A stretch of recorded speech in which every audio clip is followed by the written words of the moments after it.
Amen. Touche quelqu'un, dis-lui, ce moment est précieux. Gloire au Seigneur. Alléluia. Depuis les débuts de cette année, nous avons prêché tant de messages, tant d'enseignements, mais dans beaucoup d'enseignements que je nous donnais, je ne cessais de promettre. Amen. Amen.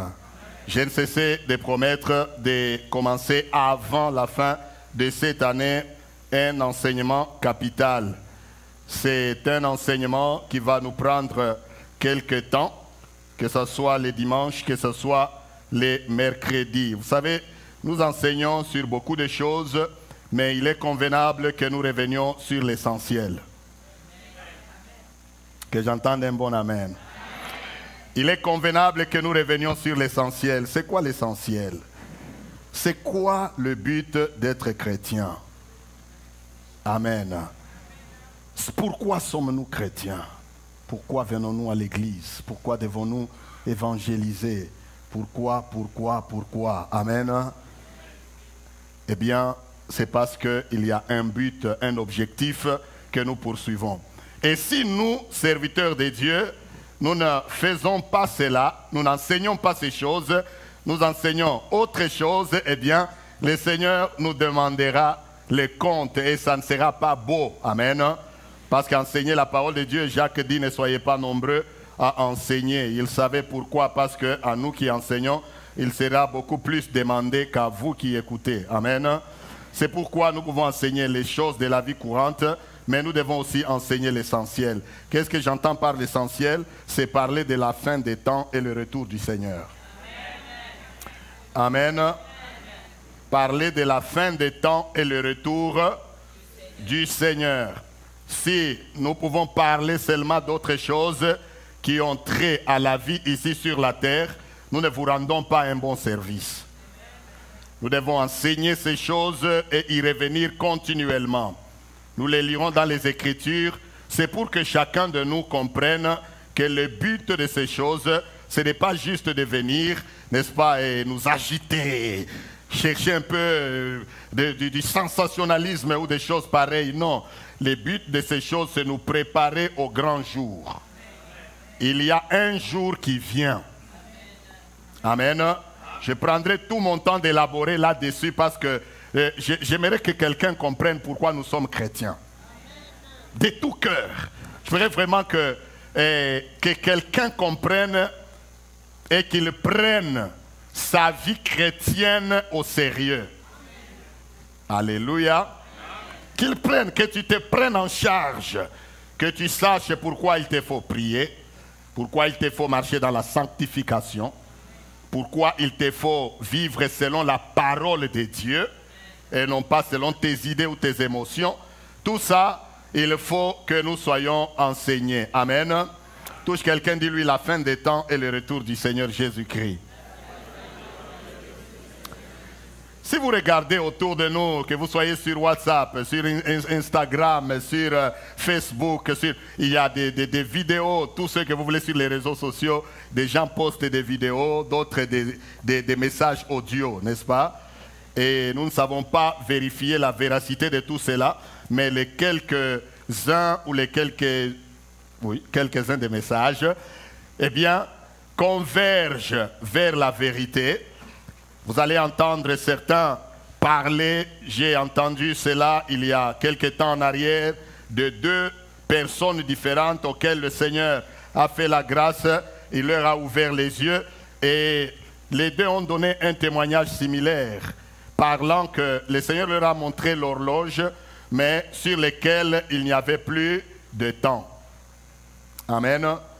Et ils ont pleuré. Je sais que certains parmi nous ont vu ou ont entendu ce message. Ces personnes ont pleuré amèrement. Ils ont posé la question au Seigneur, il dit, pourquoi je vois l'horloge mais il n'y a plus de temps, il n'y a plus d'heure. L'horloge s'est presque arrêtée. Le Seigneur leur dit, effectivement, comme tu as vu là, tu as vu vrai. Parce que le temps est fini. Amen. Le temps est fini. Ça veut dire que le Fils de l'homme est à la porte. Ça veut dire que l'enlèvement de l'Église peut arriver à n'importe quel moment? Alléluia. Ça veut dire qu'il faut que les enfants de Dieu soient préparés, bibliquement parlant. Alléluia. D'autres ont vu les seigneurs sous une forme d'émotion, de tristesse, dirant que le temps est fini, mais l'Église n'est pas prête. Ça veut dire que si le Seigneur revenait, d'une manière ou d'une autre, il y a des gens qui, ayant eu des sièges, des postes, des places dans les églises, ils ne verront pas la face de Dieu. Amen.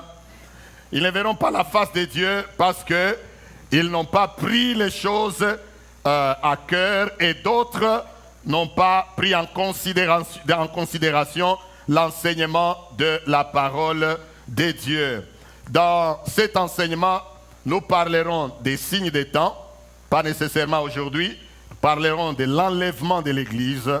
Vous en avez entendu parler, nous allons enseigner encore là-dessus et nous parlerons de la grande tribulation. Quelqu'un dit Amen. Comme je l'ai dit, ça peut être le dimanche, ça peut être le mercredi. Donc, à partir de ce temps-ci, tu t'es donné le luxe de ne pas venir le mercredi pour cette période. Je ne sais pas jusqu'à quand. Fais-toi violence. Amen. Fais-toi violence, sois là. Et nous parlerons aussi du ciel et de l'enfer. Ces choses sont réelles. La plupart des gens aujourd'hui pensent que parler de l'enfer, c'est mauvais. Mais nous devons en parler. Quelqu'un dit Amen. Amen. Nous devons en parler pour que les gens ouvrent les yeux, qu'ils aient la conscience de la destination, de là où ils sont en train d'aller, s'ils n'ont pas Jésus-Christ réellement dans leur vie. Que j'entende un bon Amen. Amen. On peut tout nous prêcher, on peut tout nous enseigner, c'est une bonne chose. Mais qu'on nous enseigne aussi des choses qui parlent et qui montrent notre destination, où nous allons. Alléluia. En effet, nous ne sommes sur cette terre que pour quelques nombres d'années. Pourtant, notre âme est éternelle. Que tu le veuilles ou pas, tu vivras quelque part après ta vie sur cette terre. Alléluia.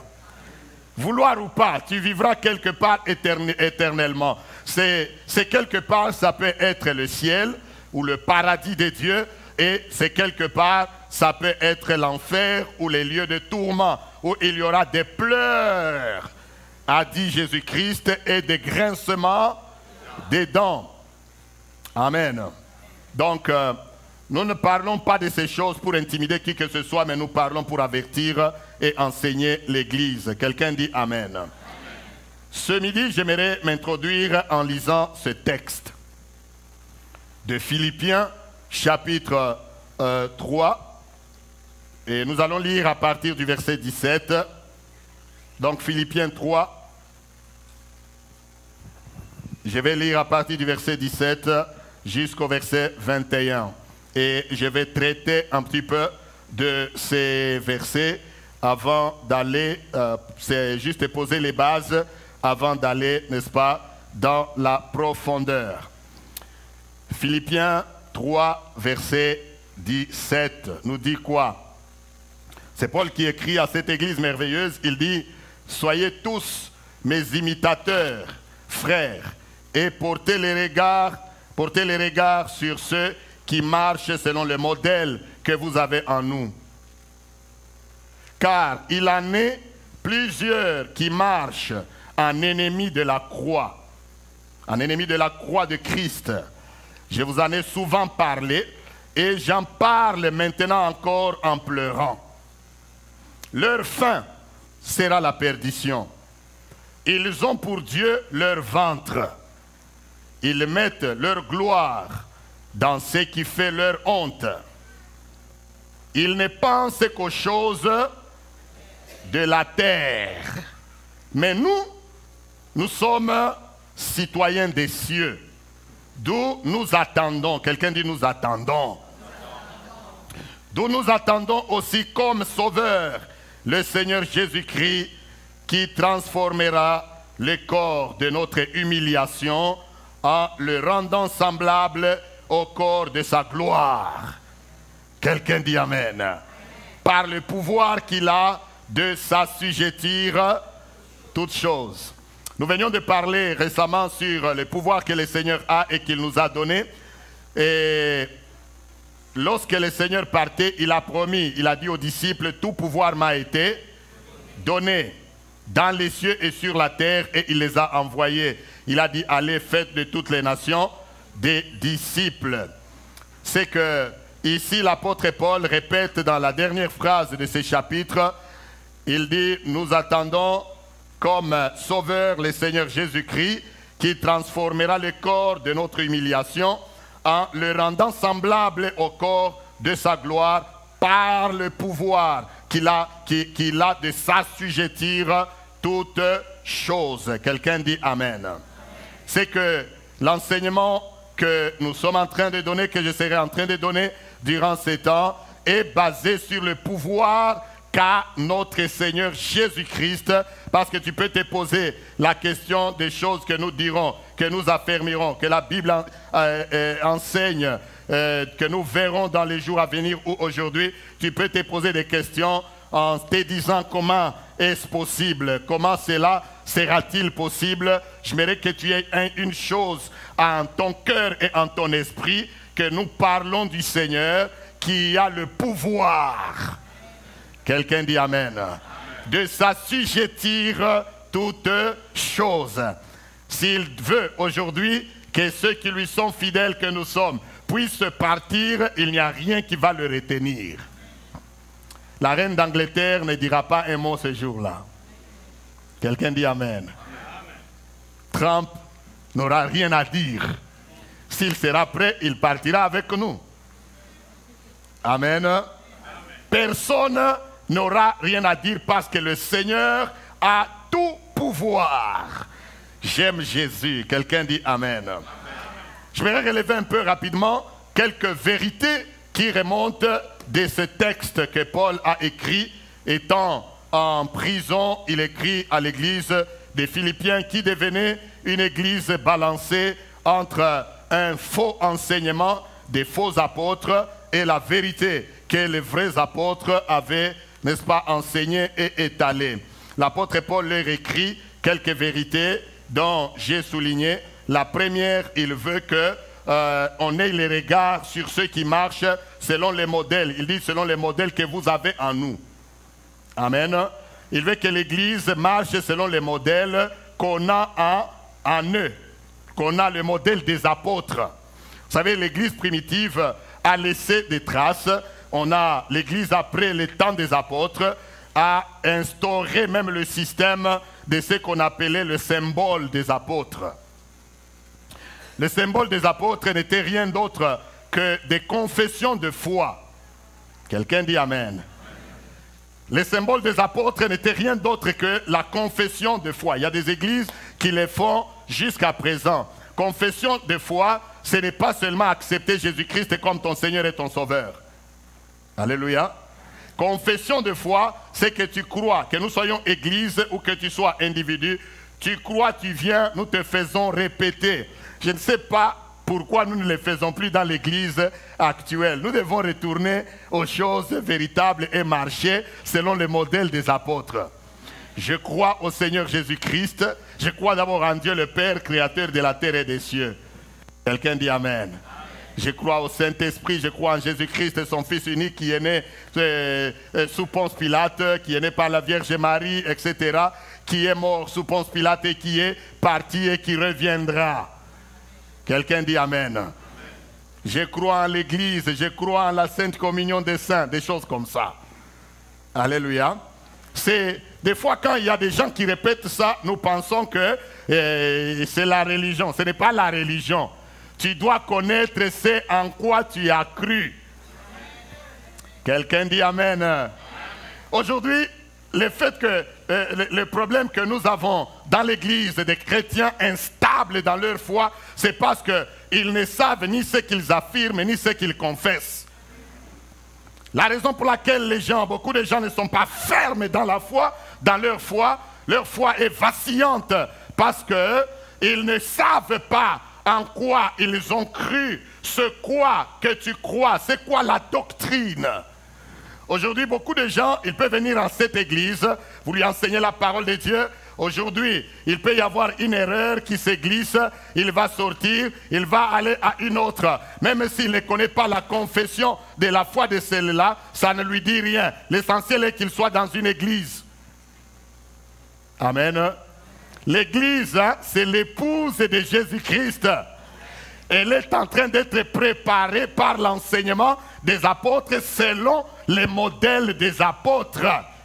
Nous sommes en train de travailler de manière à ce que chacun de nous, comme nous venons de le signifier dans cette première vérité, puisse marcher selon le modèle que vous avez en nous. En d'autres termes, que le modèle des apôtres s'inspirait de ceux qui nous ont précédés. Vous êtes calme. J'ai dit s'inspirer de ceux qui nous ont précédés, les apôtres du Seigneur. Les apôtres vivaient et prêchaient le retour du Seigneur. C'était leur message de base. Amen. Les apôtres vivaient et prêchaient le retour du Seigneur. Ce qui a fait qu'en leur temps, tellement qu'ils prêchaient cela, le retour du Seigneur, sous forme d'un retour imminent. Ça veut dire, le Seigneur revient bientôt. Son retour peut arriver n'importe à quel moment.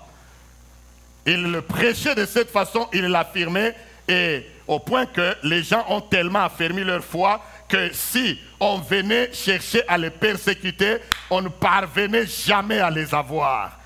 Si on venait pour leur faire confesser autre chose que la confession de la parole de Dieu sous une menace d'être tué, il disait mieux vaut être tué que refuser la confession de la parole de Dieu. Mieux vaut mourir et aller voir le Seigneur que refuser pour vivre dans ce monde de quelques années, n'est-ce pas? Et puis à la fin aller en enfer.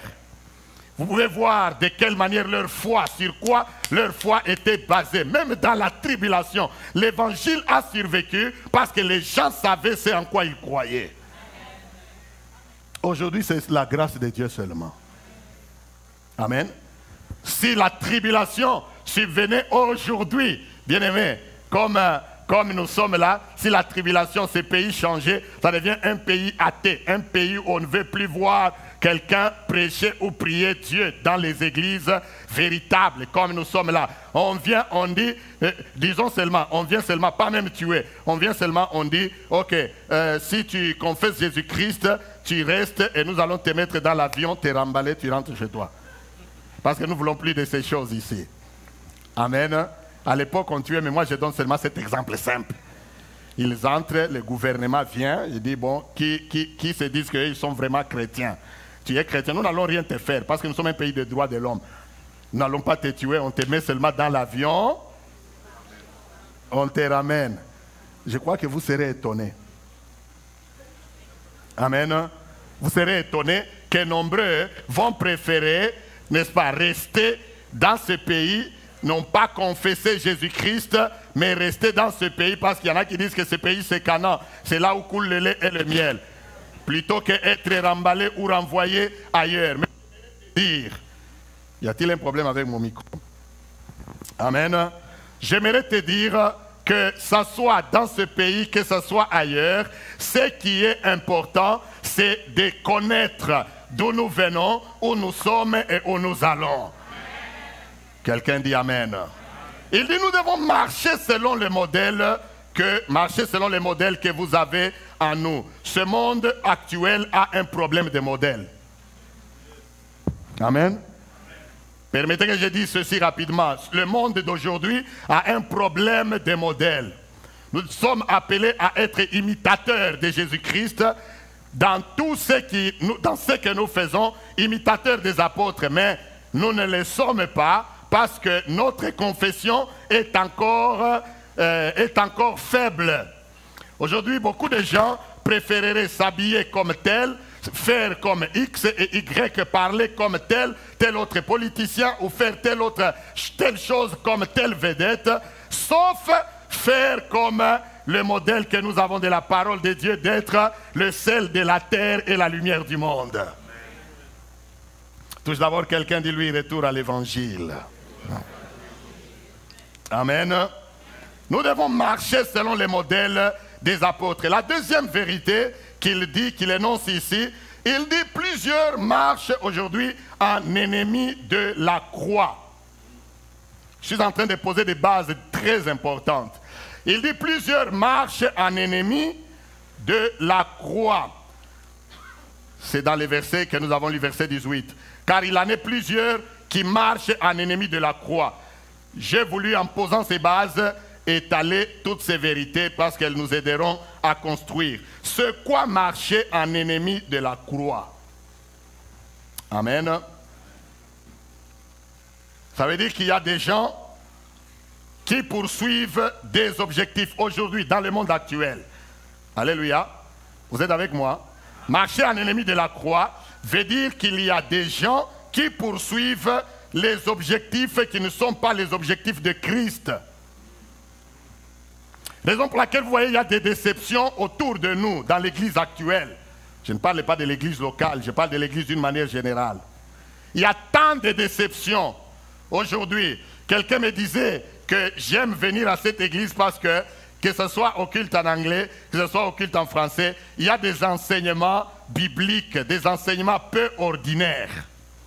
Ça veut dire, nous essayons de doser, comme actuellement, au culte anglophone, l'ancien papier est en train d'enseigner sur la sexualité. Très puissant. Amen. Très, très puissant. Et c'est des choses qui sont un peu particulières, d'une manière extraordinaire. Nous parlons aujourd'hui, n'est-ce pas, sur le temps de la fin, ou la fin des temps et le retour du Seigneur. Marcher en ennemi de la croix, c'est vous priver toutes ces vérités.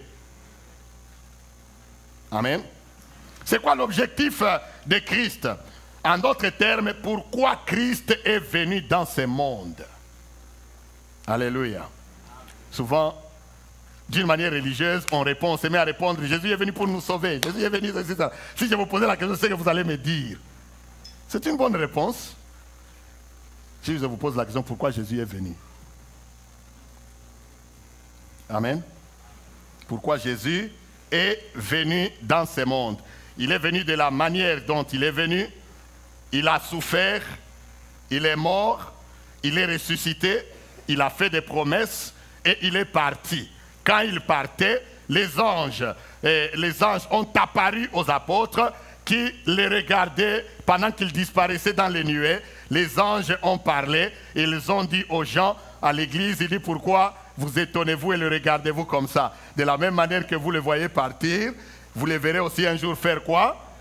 Revenir. Alléluia. Pourquoi est-il venu? Paul nous donne la réponse.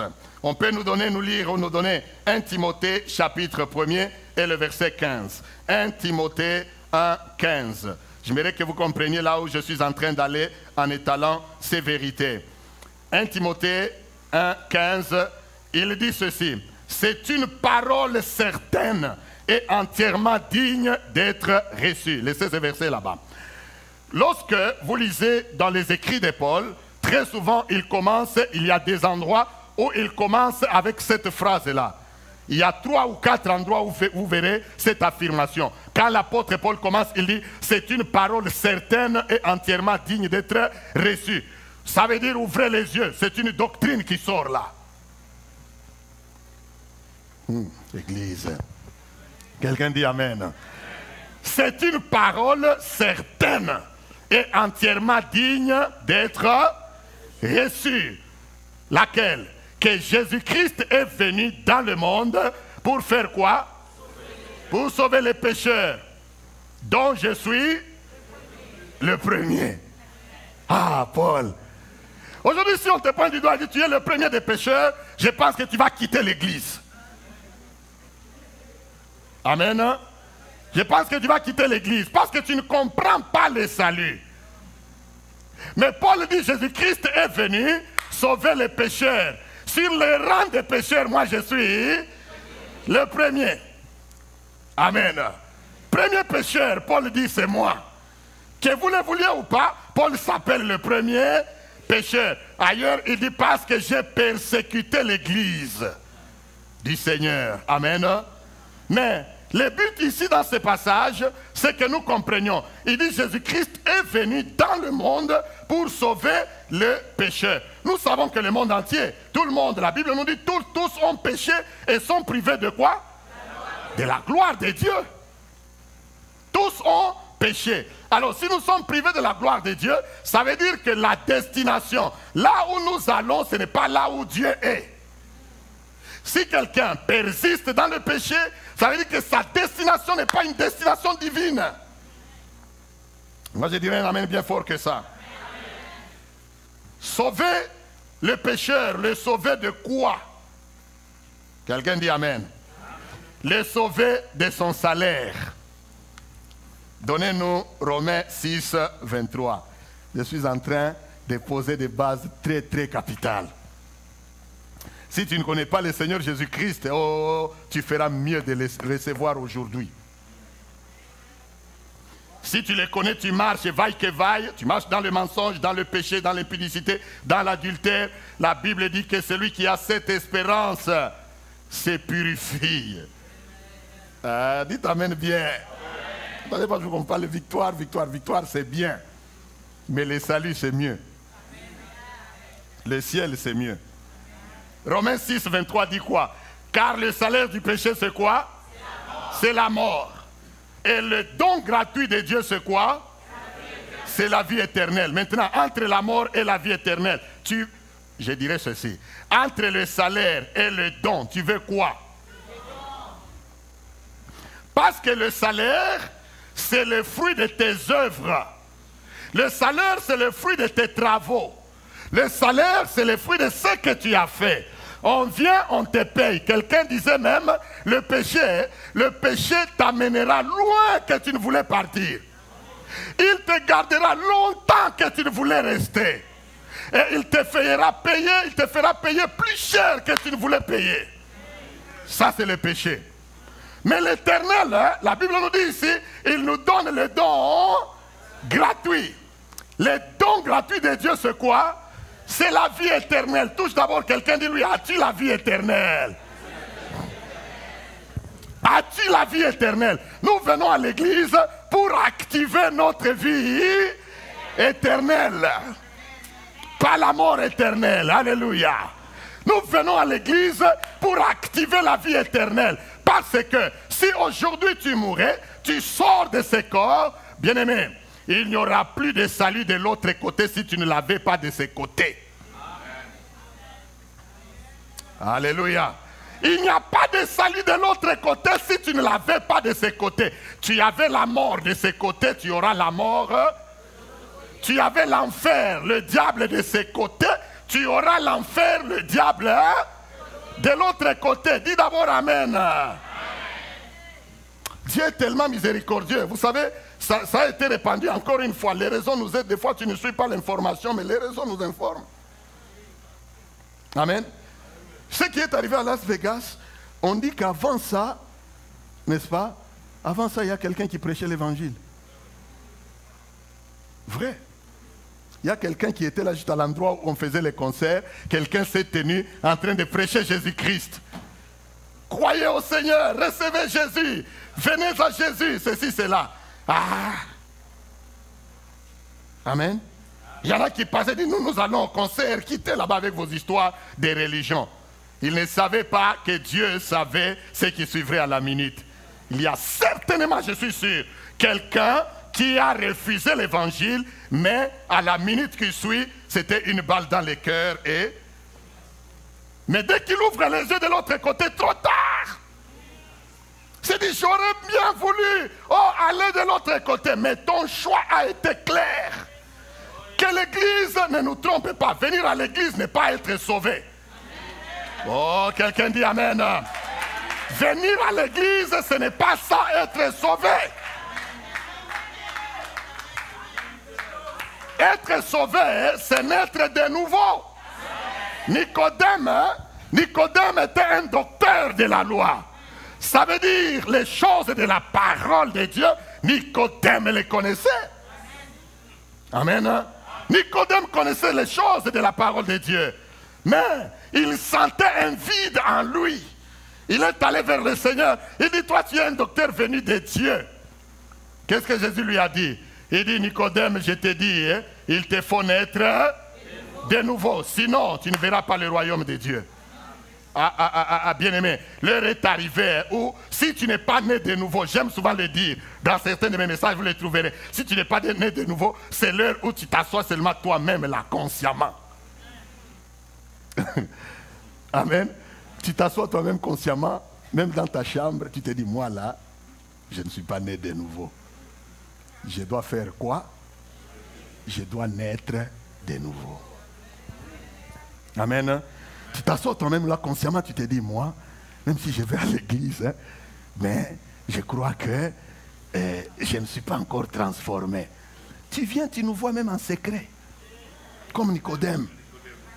Amen. Tu viens, tu nous vois, tu prends un serviteur, une servante de Dieu, tu lui dis, explique-moi, j'ai besoin de me sentir sauvé. Y a-t-il des sauvés en ces lieux? Y a-t-il des sauvés en ces lieux? Sauvés du péché et du salaire du péché. Quelqu'un dit Amen. Il dit, le salaire du péché c'est quoi?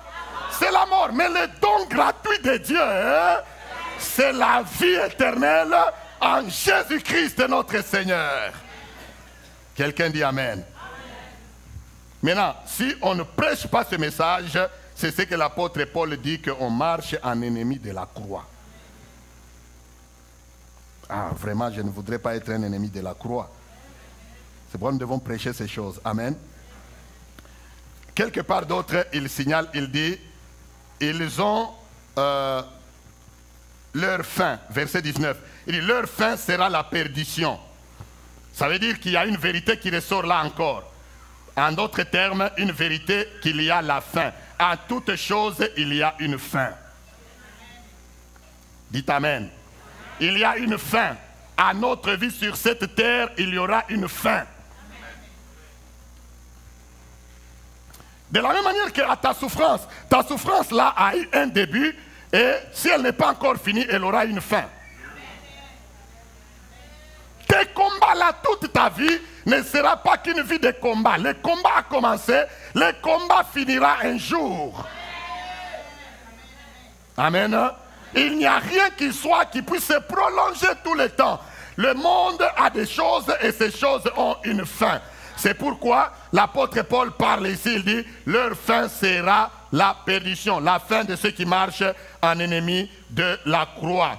Ici, le mot fin renvoie à une destinée ultime d'une personne. Je répète, ici le mot fin renvoie à une destinée ultime. C'est quoi la destinée ultime? C'est-à-dire la destinée finale. C'est ça la fin. Le mot fin ici parle d'une destinée ultime. Vous savez, Dieu est tellement amour. Dieu nous aime tellement qu'il n'a destiné personne à la perdition. Amen. Il n'a destiné personne à l'enfer. L'enfer est fait pour les anges déchus. Je répète, l'enfer est fait pour les anges déchus. C'est qui les anges déchus? Satan est le tiers des anges qu'il avait pris, n'est-ce pas, dans le ciel, qui sont devenus les démons. Je ne voudrais pas, ce n'est pas un cours de démonologie ou bien d'angélologie, c'est un cours à part. Je ne vais pas enseigner à ça, mais vous savez bien l'origine de Satan. Satan était le chef de la louange au ciel. Lucifer. Amen.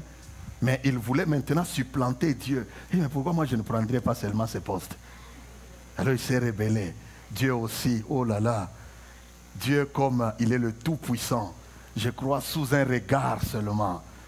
Il a regardé, les grands chérubins ont pris la chose en main, ils l'ont tiré.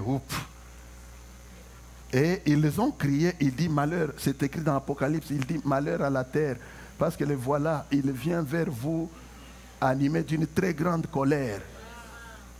Amen. C'est pourquoi vous voyez la dépravation des mœurs aujourd'hui. Vous voyez le péché aujourd'hui. Depuis quand vous avez vu quelqu'un, on dit même les tueries de Las Vegas, on dit que c'est la première fois que quelqu'un a tué beaucoup de gens à bout portant.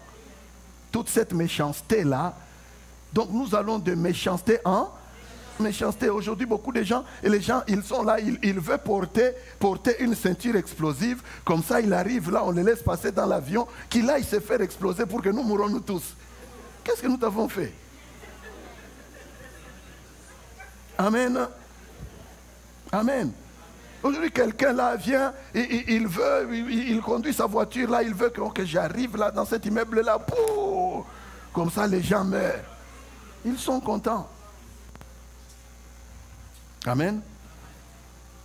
Parce que c'est le temps de la fin. Nous y reviendrons. Mais dans toutes ces choses, à supposer que tu te retrouves dans ces coups-là, d'une manière ou d'une autre. Dieu merci pour le Canada. Amen. Mais nous devons prier pour que ces choses-là n'arrivent pas. Mais même si elles arrivaient, c'est là la nécessité de marcher, d'être prêt. Ne sois pas prêt seulement dimanche. Ah, laissez que je dise un peu ça. Ne sois pas prêt seulement dimanche. Ne sois pas chrétien seulement dimanche à partir de 8h jusqu'à 18h. Sois chrétien 24 sur et 7 jours sur 7. À ta maison, sois chrétien. Devant ta femme, sois. Devant ton mari, sois chrétien. Au travail, sois qui? Chrétien. Au supermarché, sois chrétien. Quelqu'un dit amen. Si on t'a retourné une monnaie plus que ce qu'on devait te retourner, retourne-la. Parce que tu es chrétien. Ah, dites amen bien, non? Si on t'injurie, Jésus a dit, si on te frappe à 7 jours, donne aussi l'autre. Touche quelqu'un qui dit, sois chrétien, sois chrétien. Si on t'injurie, ne retourne pas. Même au volant, ne retourne pas. Pourquoi? Parce que tu es chrétien, tu es sauvé. Tu es la lumière du monde. Tu es le sel de la terre. Éclaire partout où tu es. Oh, quelqu'un dit amen bien. Votre amen ne me convainc pas. Chrétien 24 heures sur 24. Ton mari se fâche et reste chrétien. Amen. On a laissé une liasse de dollars au travail qui n'est pas comptabilisée. Reste.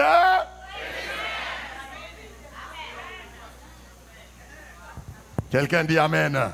Restons chrétiens parce que nous ne savons pas. Il y a une fin. Nous ne savons ni le jour ni l'heure.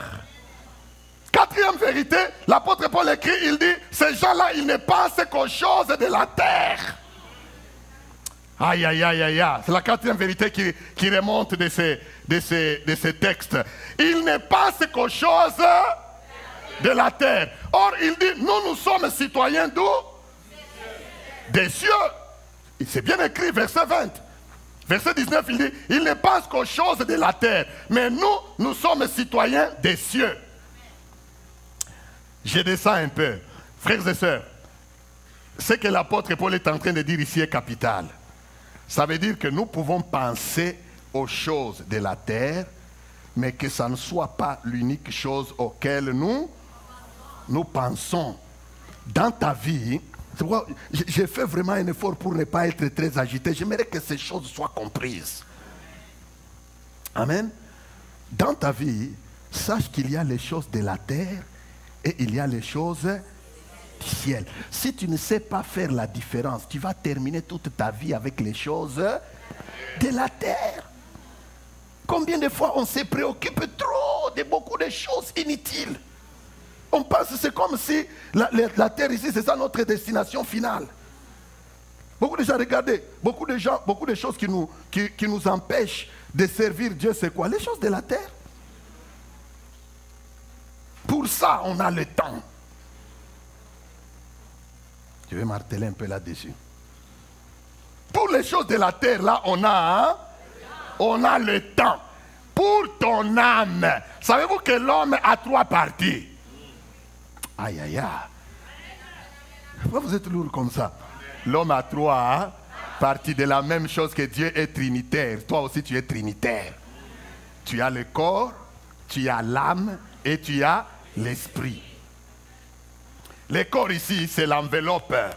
Mais le vrai toi est caché en toi là. C'est lui qui démontre les émotions. C'est toi, c'est ça le vrai toi qui est caché dedans. L'esprit, le souffle de vie que Dieu a soufflé en l'homme, qui est en toi là, c'est ça le vrai toi. Le jour que tu quittes ce monde, hein, eh bien, tu vas le voir même clairement, net, clair.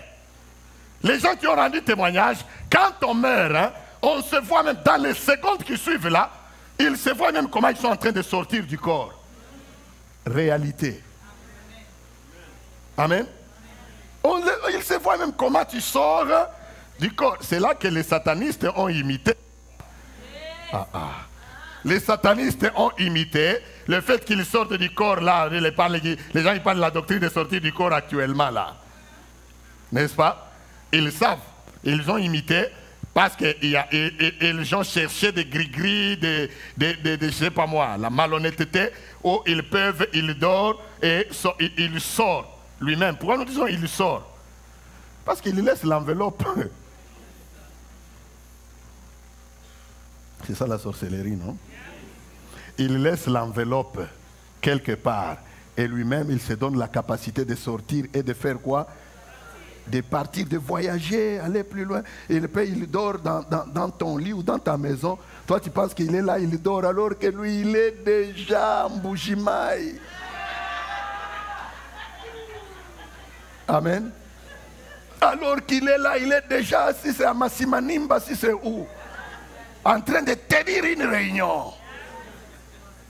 Il peut être là, vous êtes là au bureau, que le boss est là. Depuis qu'il a fermé son bureau. Non, il n'est pas là, il est à Los Angeles dans une réunion. Des méchants. Amen. J'ai dit amen. Amen. Mais le corps, hein, nous le laisserons un jour, c'est ça le point. Ce qui veut dire que ne pensons pas qu'aux choses du corps. Même Jésus a enseigné dans Matthieu, il dit, ne pensez pas seulement à que mangerons-nous, que boirons-nous, de quoi serons-nous habillés. Il dit, toutes ces choses, Jésus a dit, ce sont les païens qui font quoi? Qui les recherchent. Mais vous, votre Père sait déjà que vous en avez besoin. Vous allez trouver aujourd'hui un chrétien du XXIe siècle, le jour où il y a culte, le jour où il y a service, où il y a concert, il y a un temps de prière comme nous aurons la prière de Jacob le vendredi ici. Le vendredi, il y a prière. Touche quelqu'un, le vendredi, il y a une longue prière. C'est la prière où nous venons, nous prions non-stop. Amen. Nous prions, nous prenons beaucoup de temps dans la prière. Le vendredi, c'est pourquoi nous appelons ça prière de Jacob. Touche d'abord quelqu'un, dit viens, sois là. Toi qui avais déjà, maintenant, toi qui avais déjà fait le programme, comme c'est le week-end, je vais aller me promener au mall. Au mall, chercher quoi? Les choses de l'âme, les choses de l'esprit ou les choses du corps? Les choses de quoi? Ça veut dire que tu ne penses qu'aux choses d'où? De la terre. Ça c'est fort. Souvent les choses qui vous empêchent de venir prier, c'est que tu as pensé seulement aux choses de la terre. Prends aussi le temps de penser aux choses des cieux d'où tu es citoyen. Amen. Moi je dirais un amen bien fort. Tu es citoyen du ciel. Pense aux choses de ta patrie. C'est la raison pour laquelle je donne cet enseignement. Parce que nous pensons trop, victoire, les sorciers, je ne sais pas moi, la prospérité, ceci. Tout ça c'est très bien. Au ciel on prospère déjà. Amen. Mais c'est bien, mais souvent, nos messages, nous l'église, nous avons cadré nos messages beaucoup plus sur les choses de la terre. Mais l'Éternel veut qu'en cette saison, nous puissions tourner nos regards vers les choses dont nous sommes citoyens. Toi, tu es Canadien, tu es Canadien, tu ne penses même pas aux choses du Canada. Même si souvent on se moque de nous. Quand tu es ici, des années, quelqu'un est venu chez moi, il m'a trouvé mangeant ma nourriture africaine. Amen. Premier jour, on a mangé nourriture africaine. Deuxième jour, on a mangé nourriture africaine. Troisième jour, on a mangé nourriture africaine. Alors il m'a fait la remarque, il dit, ah, pasteur, toi tu ne manges que la nourriture africaine, tu es au Canada. J'ai dit, frère, je suis né avec ça. Mes enfants là, eux qui sont nés ici, laisse-les manger leur nourriture d'ici. Amen. C'est qu'il voulait illustrer que tu es dans ce pays, tu ne penses même pas à manger aux choses de ce pays. Amen. Il y a des gens comme ça. Tu ne penses même pas à manger. Tu es citoyen du ciel. Pense à la nourriture du ciel. Faisons du bien à notre âme. Tu n'es pas éternel sur cette terre. Alléluia. Tu n'es pas éternel sur cette terre et ta patrie, ce n'est pas cette terre ici. Sur cette terre, nous vivrons, je ne sais pas moi, à l'âge que tu as, la Bible nous dit, les jours de nos années s'élèvent à 70 ans. Et 80 ans pour les plus robustes. Fais l'âge que tu as, fais 80 moins l'âge que tu as. Si tu es plus robuste, ça veut dire que c'est ça le temps qui te reste. Amen. C'est ça le temps qui te reste. Si tu es robuste, si tu n'es pas robuste, ça veut dire que c'est moins que ça. Tu vas quitter. Vouloir ou pas, tu quitteras. Même moi, vouloir ou pas, je ferai quoi? Je quitterai. C'est pourquoi nous avons intérêt à être prêts. Quelqu'un dit Amen. Je tends vers la fin. Je vais nous donner encore quelques vérités avant de terminer. Puis je vais parler rapidement juste de la fin, parler de la fin personnelle avant de terminer ce moment. Quelqu'un dit Amen. Je tends vers la fin. Si vous me donnez 5 à 10 minutes, je vais terminer cette première partie. Amen. Il dit, nous attendons du ciel, donc nous devons, conclusion de cette vérité, c'est que nous devons penser aux choses du ciel. Que ta vie ne soit pas tournée qu'aux choses de la terre. Pense souvent aussi aux choses du ciel. Une autre vérité, il dit, d'où nous attendons comme sauveur le Seigneur Jésus-Christ. Le chrétien actuel doit avoir la conscience de l'attente. Nous sommes en attente. Quelqu'un dit Amen. Nous sommes sur cette terre, nous sommes en attente. Je vais vous donner un exemple. Quand tu vas chez le médecin, est-ce que tu arrives directement, même si le médecin est ton ami, tu arrives directement, whoop, tu entres?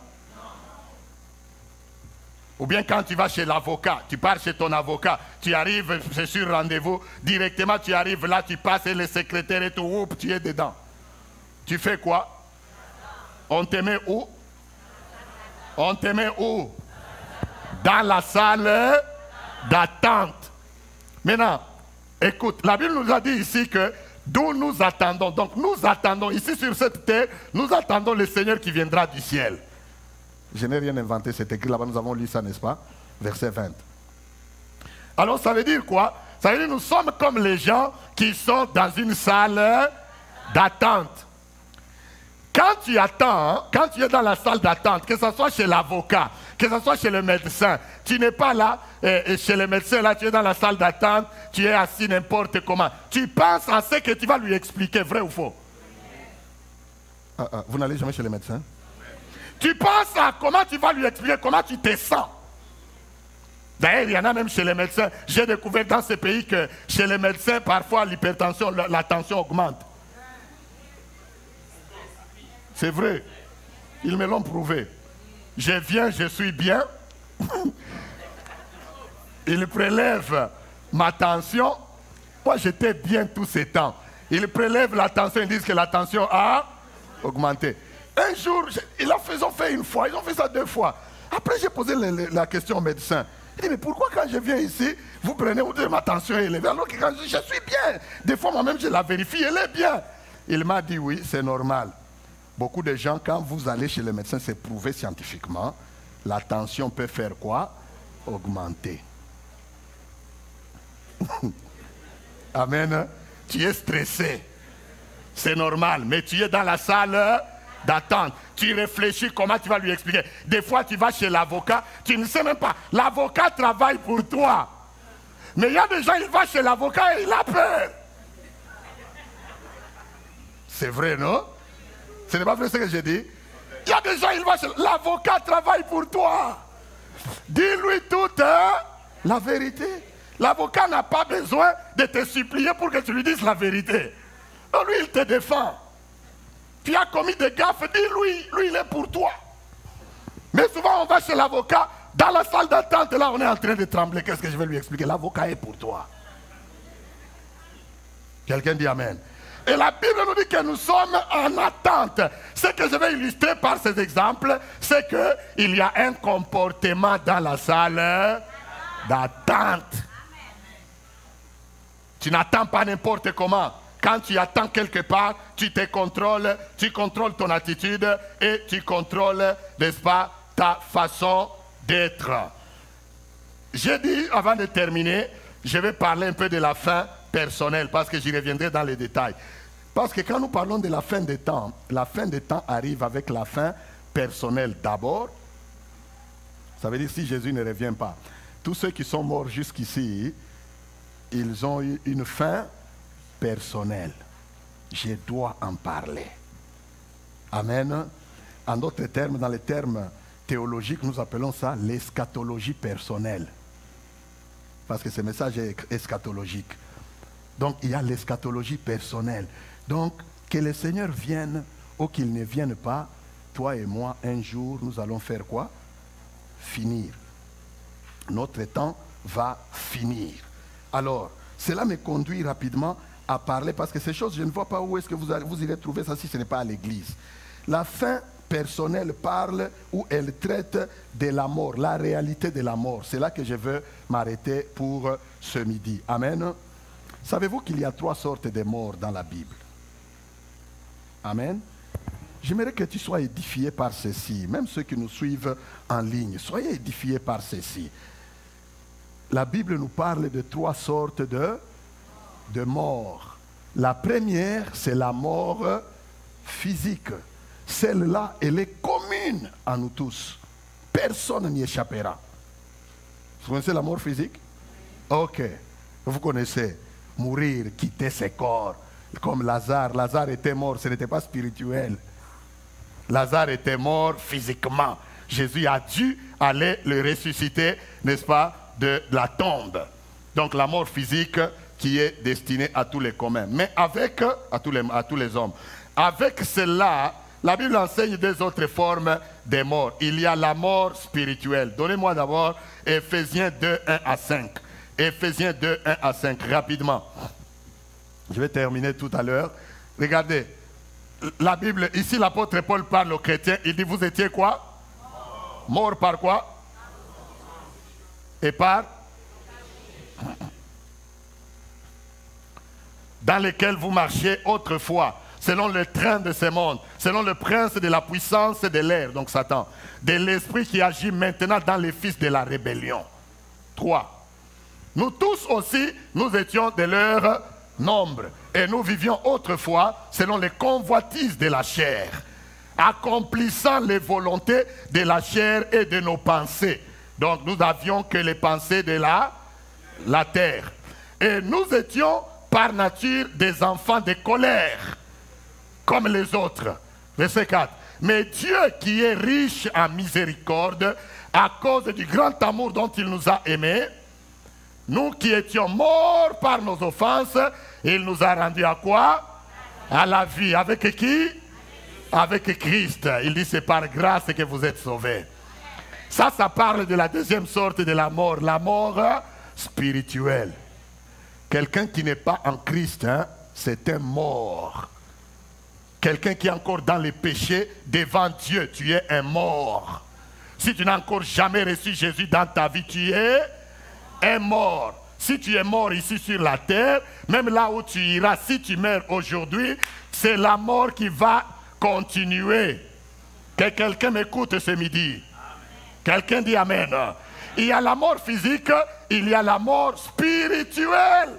C'est ça, la mort quand tu n'as pas Jésus, tu es mort. Si tu es païen, même si tu viens à l'église momentanément, tu viens juste par curiosité ou tu accompagnes, mais aujourd'hui Dieu a voulu que tu le saches, que si tu n'as pas Jésus-Christ, tu es mort. Tu es mort. Je n'invente rien, c'est la Bible, vous avez lu, n'est-ce pas?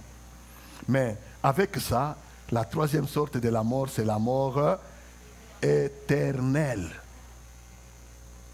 C'est la mort éternelle. C'est là que je vais m'arrêter. La mort éternelle, donnez-moi Apocalypse 20, verset 14, et Jean 5, 24, et puis nous allons terminer. Nous allons continuer, les bases sont posées. Amen. Jean explique ce qu'il avait vu, il dit, et la mort et le séjour des morts furent jetés dans les temps des feux. C'est la seconde mort. Quoi? La mort éternelle, les temps des feux, c'est écrit là-bas. Vous ne voulez pas lire? Lisez. Il dit, et la mort et le séjour des morts furent jetés où? Dans les temps des feux. Et puis il dit que c'est cet temps de feu-là qui est quoi? La seconde mort. Les temps de feu, seconde mort, mort éternelle. Amen. Donc les gens qui n'ont pas Jésus-Christ ici sur la terre, ils vont mourir d'abord de la première mort. Ils sont déjà morts de la première mort de n'avoir pas Jésus. Maintenant, s'il leur arrivait de mourir maintenant, c'est là où ils vont, ils embrassent la mort éternelle, la seconde mort, qui est la mort éternelle, qui est quoi? Qui est le temps des feux, la seconde mort. Qu'est-ce que nous dit Jean, chapitre 5, verset 24? Il dit, en vérité, je vous le dis, celui qui écoute ma parole et qui croit en celui qui m'a envoyé a la vie éternelle. Et il ne vient point en jugement, mais il est passé de quoi? À la vie. Amen. Touche quelqu'un, dis-lui, es-tu déjà passé de la mort à la vie? Amen. Es-tu déjà passé de la mort à la vie? Je vais m'arrêter là-bas parce que c'est un enseignement très long qui commence et j'y reviendrai dans les séances à venir. Amen. Mais si tu es là ce midi, tu n'as jamais reçu Jésus-Christ, mon frère, ma soeur, reçois-le. Pense aux choses du ciel.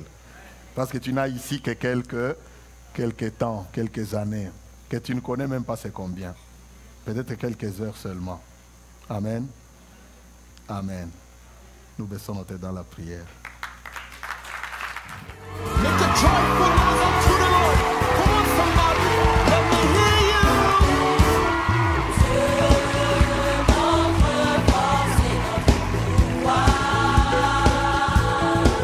Jéhovah ici, nous nous tenons sur ta victoire. Ô roi des rois.